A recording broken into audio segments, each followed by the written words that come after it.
Charan. All right. So basically, what I'll do is I'll present some data, that has been collected by the National Sample Survey Organization, and I'll present some trends. This is for the post-liberalization period. How are caste hierarchies in terms of wealth, changing during this period? Is there a greater equalization? Is there a greater, is there an increase in wealth inequality over this period? So that is basically what I'm going to look at today. And just as a way of motivating the presentation, caste, this group doesn't need any introduction. It's a persistent determinant of power inequality and poverty in India. And it's also the case that, when you look at wealth differentials along, wealth ownership differentials along caste lines, some of these, determinants become, they come out very sharply, and we'll see what the data actually tells us. Although these data are available for a while, most of the existing studies in economics on caste have looked at, consumption, caste differentials in consumption, in education, discrimination related issues through decomposition techniques, in various development indices, how are, caste groups, different caste groups, how are they faring in along different development indices and so forth. There's very little work on, systematic all India wealth studies, in relation to caste. So this is, derived from two papers that I wrote with co-authors. One paper came out in World Development in 2011, which looked at caste between 1991 and 2002. And another co-author, Shripad Motiram, he and I wrote about urban wealth inequality and how it is driving wealth inequality. And we also looked at caste-related issues between 2002 and 2012. So one of the things that we should keep in mind when we look at this data is, there is an increased urbanization during this entire period, and it heightens wealth inequalities. People who are in urban spaces, they tend to, accumulate wealth faster. And if certain caste groups don't find ready entry into the urban spaces, or they enter the urban economic ladder, not in the top rungs, but, in the middle or bottom rungs, then, they're going to lose out. So in the background, urbanization is a process to keep in mind. That's something to, just alert all of you at the beginning. So this is the data. This is the only data set we have that gives us values of various assets as well as liabilities. This is, as I mentioned already, conducted by the National Sample Survey Organization every 10 years. And for the all India picture, until 1991, they have data on rural areas. It's not electronically available, but this is something that you can try to access and, try to get the caste-related data as well. But from 1991 onwards, we have electronic data, on wealth. And every 10 years, they release this data. I don't know what the current regime is going to do. It has not released, much data in the last 6 years. But it will be a crime, for economists and statisticians not to track what is happening, So I hope the regime releases, the next wealth survey. So what this survey has in terms of content is it comprehensively captures wealth. It captures types and values of assets.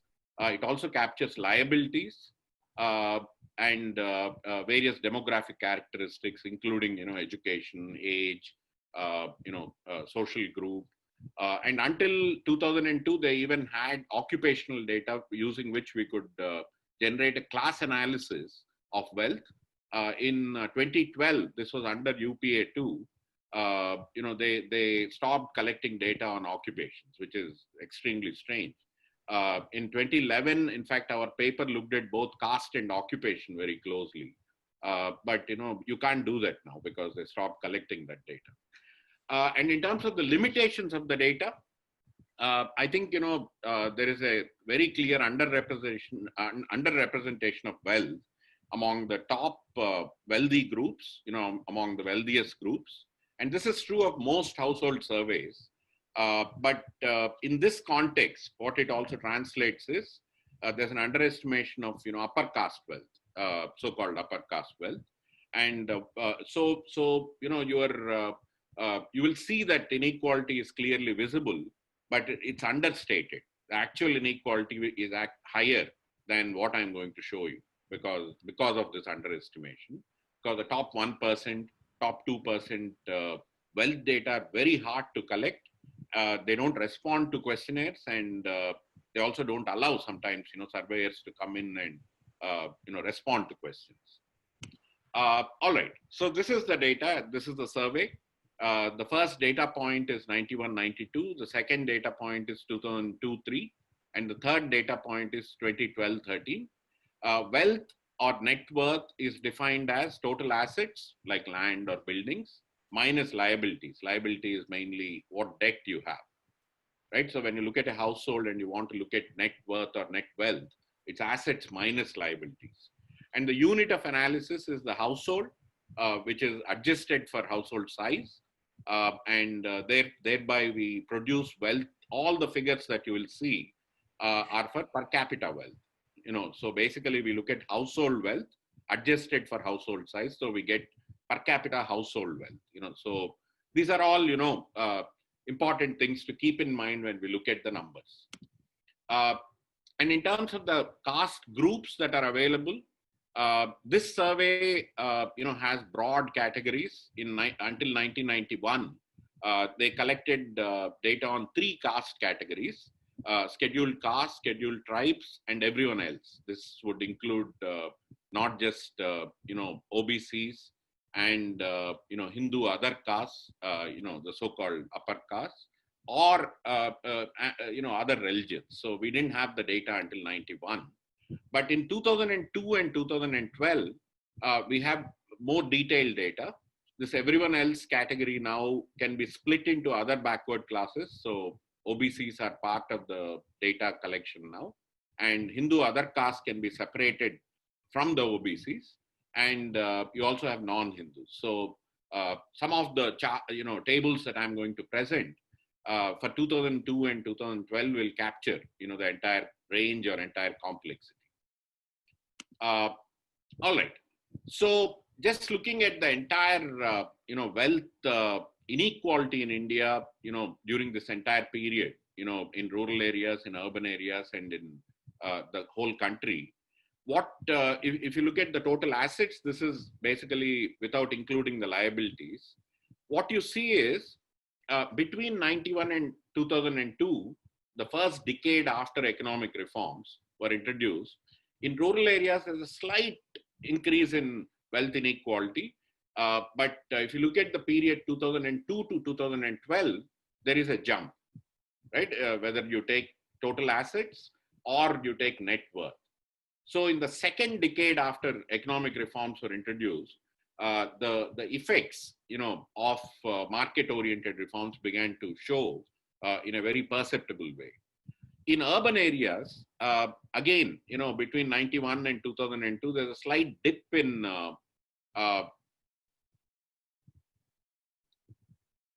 there's a slight dip in wealth inequality between 91 and 2002. Sorry. I think there is someone else playing with our audio. So let me take that. You can continue. Okay. Sorry. And between 2002 and 2012, there's a big jump in urban wealth inequality. And if you look at the total wealth inequality, there is a similar trend between 91 and 2002. The increase is not very perceptible, but between 2002 and 2012, there's a big jump. So this is basically these numbers I should have explained at the beginning. These are Gini coefficients. They range from 0 to 1. 0 means complete equality and 1 is complete inequality. So the wealth inequality in India is somewhere around 0.75, 0.76 right now. And that, is very high. Gini coefficients for income range, between 0.3 and 0.6. And for wealth, it's much higher because it's also accumulated over a period of time. So what you end up seeing is much, much higher inequality levels along the wealth axis. And just to give you a comparative story, wealth inequality in the US measured by Gini coefficient is around 0.8. So Indian wealth inequality is getting as very close to the US wealth inequality levels, right? So we, post-colonial times, wealth inequality to begin with was somewhat low, but over time, it has accelerated, especially after market reforms have been introduced. So just looking at the main assets in rural and urban areas, in terms of wealth, what are the central assets that define Indian wealth? If you look at this table, the first row, which is land, that is the main, asset that defines Indian wealth in rural areas. And even in urban areas, it's a very, very important asset. And the second most important asset is buildings. In rural areas, it's not as pronounced, but when you come to urban spaces, buildings are as important, or in some of the years they're even more important than land. So these are the two main assets, land and buildings. And one reason why we are not seeing a huge preponderance of financial assets is because the top 1 or 2% who accumulate financial assets heavily, they're not captured that much in the survey. So you do have financial assets, shares, deposits, amounts receivable, but those are not significant in this survey, right? So it's land and buildings that are the main sort of assets that define Indian wealth. So now coming to the caste question, and let me present data from 1991 and 2002. If you look at 1991, as I said, all the categories are not available for 1991. So you have urban and rural areas. So there's a separation of these two spaces. And then you have scheduled tribes, scheduled castes, and other castes, basically everybody else. And then in rural areas also, you have a very similar kind of,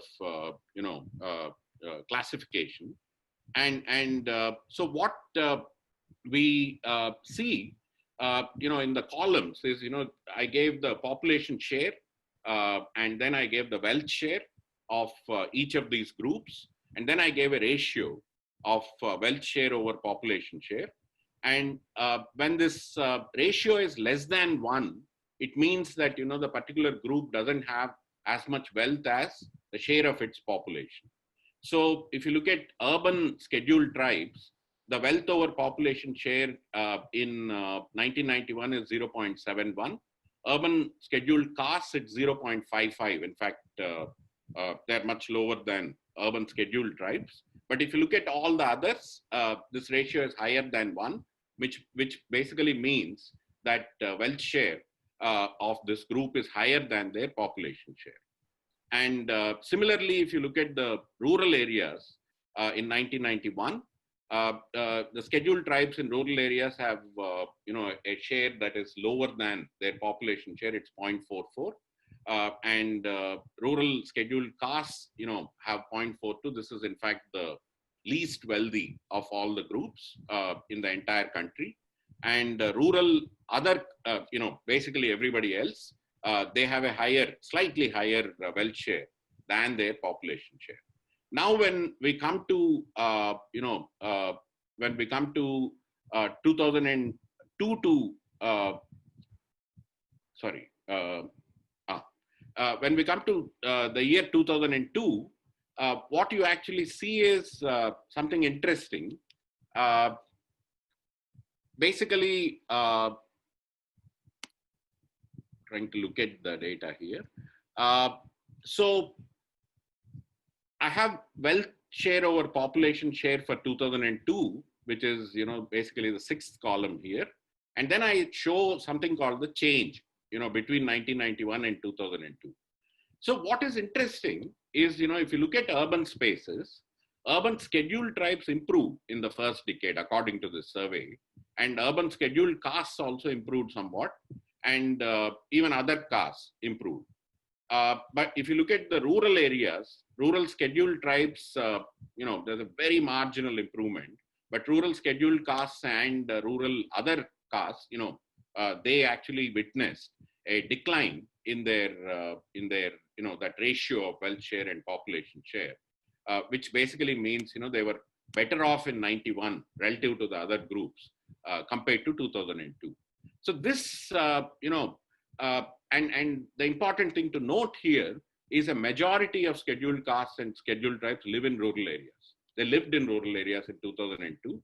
So when you see this marginal decline in their ratio, what it means is, the majority of the population is, witnessing relative declines. In absolute terms, their wealth may have increased a little bit, but relative terms, they're actually witnessing deterioration, in the very first decade after economic reforms were introduced.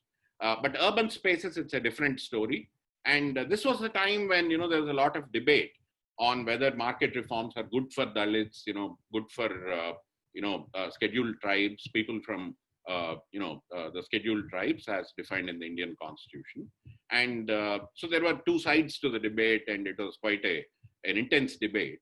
But when we then move on to the next slide, what you actually see is by between 2002 and 2012, what I present is the caste hierarchy in terms of wealth.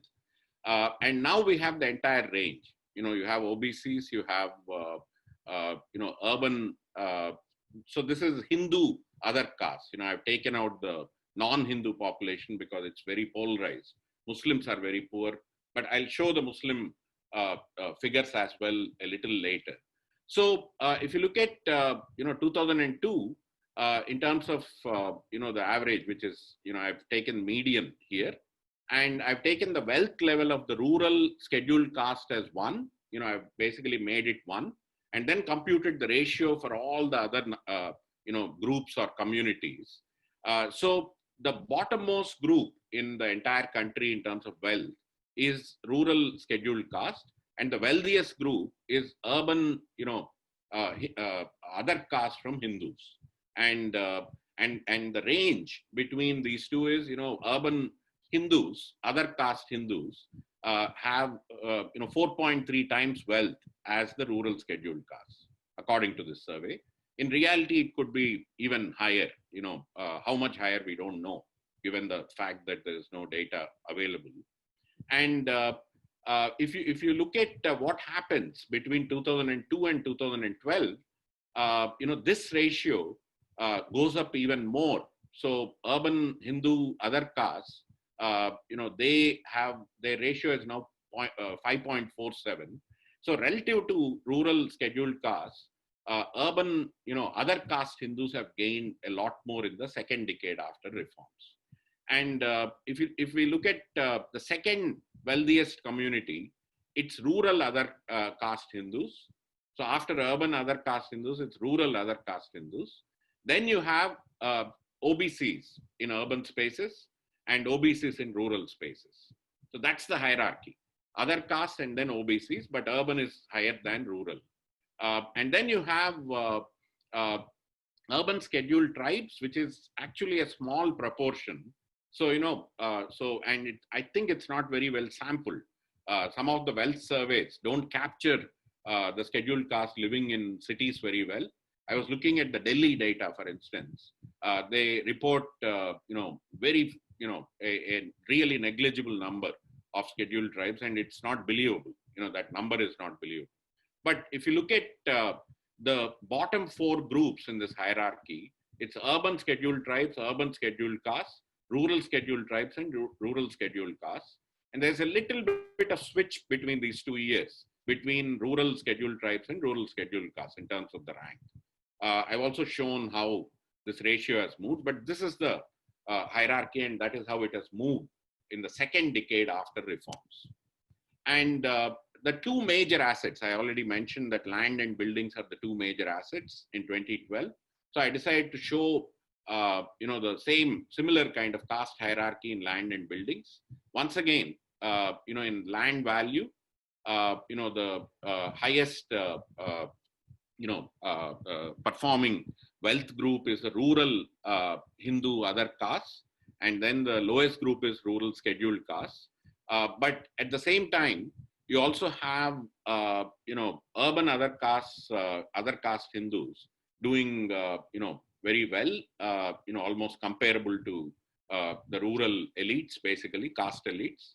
And then you have the OBC groups, and then you get the rural Muslims. Rural Muslims are doing a little better compared to urban Muslims in land and urban scheduled castes, urban scheduled tribes, as well as the rural Dalit communities. So, and when we come to 2012, building value, so the first two columns are on land value. In 2012, we can also look at the building value. Here, urban, elite caste Hindus, they do a lot better than, the other communities. And at the bottom is the rural scheduled tribe community. And just above them is rural Muslims. And then above them is the rural scheduled caste communities. And, the only interesting, the hierarchy is broadly retained even here. There are two interesting things that I should point out. One is urban OBCs are, doing better than rural, other caste Hindus. And we should be careful in interpreting this because, there's a lot of migration of elite caste Hindus from rural areas to urban areas, right? So, because of that migration, you may get a sense that, there's greater equalization in rural areas, but, some of these, differences are getting urbanized. Some of this inequality is getting deeply urbanized. So when inequality shifts to urban areas, and, that is where the big contestation now prevails. In rural areas, there is an illusion almost that, there's greater equality. So that's one thing to keep in mind. And the other thing in terms of building value is urban Muslims come third. So I think, it's historical, because of properties that they probably had since, before 1940s, 1950s, they've retained some of their properties. So that's the sense in which, the building value for urban Muslims is somewhat higher. And so this is broadly the, hierarchy. So just to conclude, so wealth distribution in India from these surveys is very much along expected lines. The elite caste Hindus are doing better than OBCs, who are doing better than scheduled castes and scheduled tribes. So that's the hierarchy, whether you take rural areas or you take urban areas. And except in urban buildings, Muslims are also at the bottom of the hierarchy by the latest round. So they're also, you have to, if you have to group different communities, I think scheduled caste, scheduled tribes, and Muslims are among the poorest, in the entire country in terms of wealth holdings. And I didn't present this analysis, but, we presented this in that paper published in World Development. So there's evidence of when you do a decomposition of wealth along caste lines, what you actually see is that the Hindu elite castes are stratified. When I say stratified, they exist in a different layer almost. And, they're way above all the other communities. There's very little overlap between the Hindu elite castes and OBCs and Dalits and even Muslims. But among the remaining communities, OBCs, Dalits, and Muslims, there's considerable overlap. But I didn't show you the exact analytical story of that. And that we also found a creamy layer phenomenon among scheduled tribes in urban areas. So this is, using a technique, you can look at the polarization within each group. And urban scheduled tribes are somewhat polarized. And, it could be because there's a very small sample.